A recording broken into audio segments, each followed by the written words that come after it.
শ্রী গুরু জয়, শ্রী গুরু জয়, শ্রী গুরু জয়, জয় গুরু, জয় গুরু, জয় মা।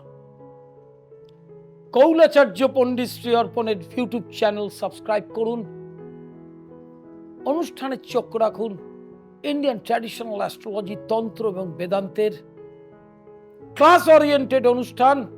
আজকের আলোচনার বিষয়টা বেকার ভাই বোন যারা, যত জ্বালা পৃথিবীতে আছে সবচেয়ে বড় জ্বালা বেকারের জ্বালা, কর্মের জ্বালা, অর্থের জ্বালা।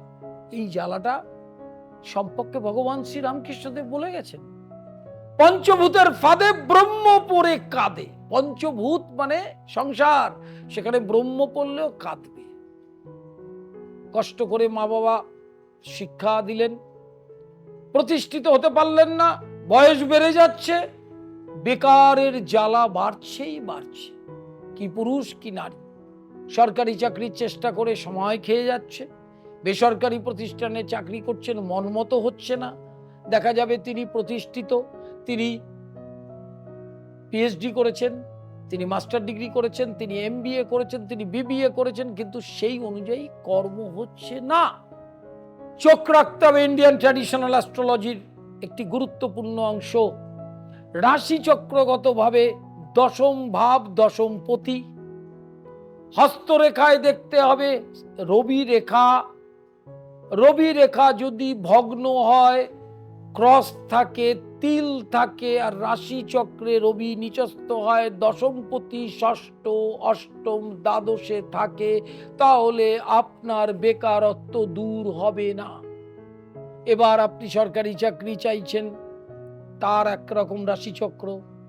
আপনি বেসরকারি প্রতিষ্ঠানে চাকরি চাইছেন, তার এক রকমের যোগ।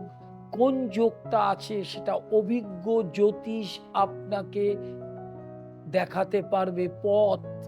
অল্প বয়সী কোনো জ্যোতিষ এটা দেখাতে পারবে না।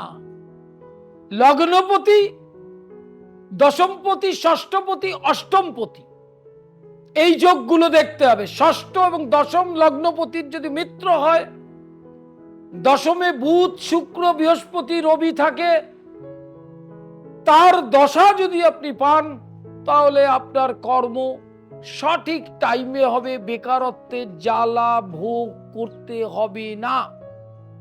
কিন্তু দশমে যদি রাহু থাকে, নিচস্থ শনি থাকে, বুধ বক্রী থাকে, দশমে রবি নিচস্থ থাকে, দশমে শুক্র রবি যুক্ত থাকে, দশমে রাহু মঙ্গল থাকে, তাহলে চেষ্টা করলেও বেকারত্ব দূর হবে না। একটু পরিষ্কার কথা বলি, সাবজেক্টটাকে তুলে ধরতে চাই সাধারণ মানুষের কাছে। তাহলে বেকারত্ব দূরীকরণের জন্য কি করতে হবে?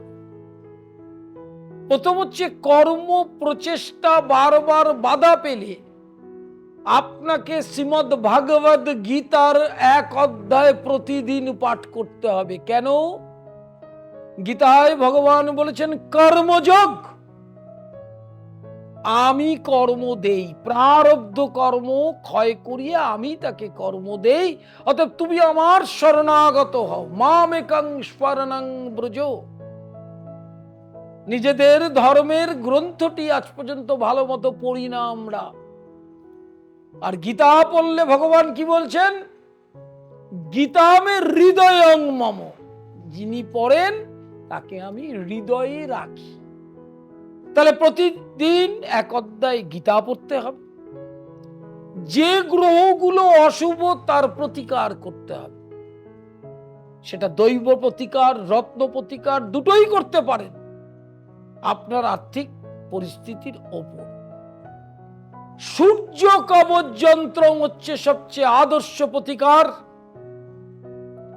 বজরংবলীর কবচ যন্ত্র সবচেয়ে আদর্শ প্রতিকার। কর্মের বেকারত্ব দূর করা, হতাশা, অবসাদ, মা বাবার চিন্তা, ছেলে মেয়ের বয়স বাড়ছে, চাকরির চেষ্টা করছে, শিক্ষা রয়েছে, কিন্তু সে তার মনের মতো চাকরিটা পাচ্ছে না। সরকারি চাকরির কম্পিটিটিভ এক্সামে গিয়ে ব্যর্থ হচ্ছে, ইন্টারভিউতে আটকাচ্ছে, অ্যাকুরেসিতে আটকাচ্ছে। সূর্য কবচ যন্ত্রম, বজরংবলীর কবচ যন্ত্র, এবং প্রতিদিন এক অধ্যায় গীতা পাঠ। আর ওং রিং সূর্যায় নমঃ, ওং রিং সূর্যায় নমঃ, ওং রিং সূর্যায় নমঃ। রবি হচ্ছে কর্মভাবের প্রতিষ্ঠার কারক। রবি যদি শনিযুক্ত থাকে, রবি যদি রাহুযুক্ত থাকে, তাহলে কর্ম যন্ত্রণা আপনাকে কুড়ে কুড়ে খাবে।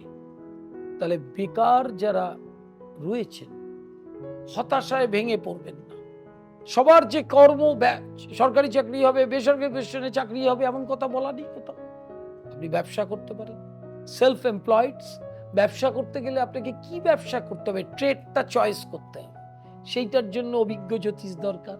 Date of birth, time of birth, place of birth দিয়ে রাশিচক্র তৈরি করে হস্তরেখা দেখে ঠিক করতে হবে কোন ব্যবসায় আপনি উন্নতি করতে পারবেন। তারপরে আসবে প্রতিকার। প্রথম প্রতিকার বললাম, প্রতিদিন এক অধ্যায় গীতা পাঠ। কারণ কৃষ্ণস্তু স্বয়ং ভগবান। ভাগবতে বলছেন ভগবান দুজন হয় না, একজন। ভেবে দেখুন, নিজে খুলে বই খুলে পড়ে দেখুন। সেই ভাগবত কৃষ্ণস্তু স্বয়ং ভগবান হলে কৃষ্ণ চরণে আসতে হবে। আমি বললাম আর এসে গেলাম তা তো নয়, এত সহজ নয় তো জিনিসটা। তার জন্য ভগবানের উবাচ পাঠ করতে হবে গীতা। সেখানে ভগবান কি বলছেন ধীরে ধীরে ভগবানই আপনাকে বুঝিয়ে দেবে। গীতা মে হৃদয়ং মম। গীতা যে পাঠ করে গীতাকে হৃদয়ে রাখি। তাহলে আপনাকে যদি ভগবান হৃদয়ে রাখে, আপনার কি বেকারের যন্ত্রণা থাকবে? থাকবে না। আর গ্রহকে কেন প্রতিকার করব? ভগবান বলছেন গীতায়, চন্দ্র সূর্য যত গ্রহ নক্ষত্র আছে সবই আমি। তাহলে আপনার যদি এই বিশ্বাস স্থাপন করতে হয় ভগবান আছেন এবং সেই ভগবান শ্রীকৃষ্ণই ভগবান, তাহলে আপনাকে ওই পথ দিয়ে যেতে হবে। নইলে কিন্তু বেকারত্ব আপনার কাটবে না, হতাশা বাড়বে। দেখা যাবে আপনি প্রচুর শিক্ষা গ্রহণ করে আপনি ৩,০০০ টাকার মায়নারও চাকরি পাচ্ছেন। কর্মফল, প্রারব্ধ কর্মফল কাউকে ছাড়েনি কখনো, আপনাকে আমাকেও ছাড়বে না। কিন্তু তার জন্য ভেঙে পড়া যাবে না, অবসাদগ্রস্ত হওয়া যাবে না। তাতে প্রতিকার করতে হবে সময় মতো। বেকারত্বের সময় চলে যাচ্ছে, সরকারি চাকরি বেসরকারি প্রতিষ্ঠানের সময় চলে যাচ্ছে, বয়স, আপনি তখন প্রতিকার করছেন, হবে না। আমি খুব পরিষ্কার কথা বলি, ৩৫ বছরের জ্যোতিষের অভিজ্ঞতা নিয়ে বলছি, ইন প্রপার টাইমে প্রতিকার করতে হবে। কৌলাচার্য পণ্ডিত শ্রী অর্পণের ইউটিউব চ্যানেল সাবস্ক্রাইব করুন, প্রতিদিন দেখুন, বোঝবার চেষ্টা করুন জ্যোতিষ ও তন্ত্রের এই গুচ্ছ বিষয়গুলো। এটা সাবজেক্ট ওয়াইজ অনুষ্ঠান, এটা ইন্ডিয়ান ট্র্যাডিশনাল অ্যাস্ট্রোলজি ক্লাস। যারা অনলাইন কনসালটেশন করতে চান, যারা অনলাইন ক্লাস করতে চাইছেন বেদান্ত, তন্ত্র, ইন্ডিয়ান ট্র্যাডিশনাল অ্যাস্ট্রোলজি, তারা এই নম্বরে ফোন করে ডিটেল তথ্য জেনে নেবেন। আজকের মতো বিদায়, আবার দেখা হবে। নমস্কার।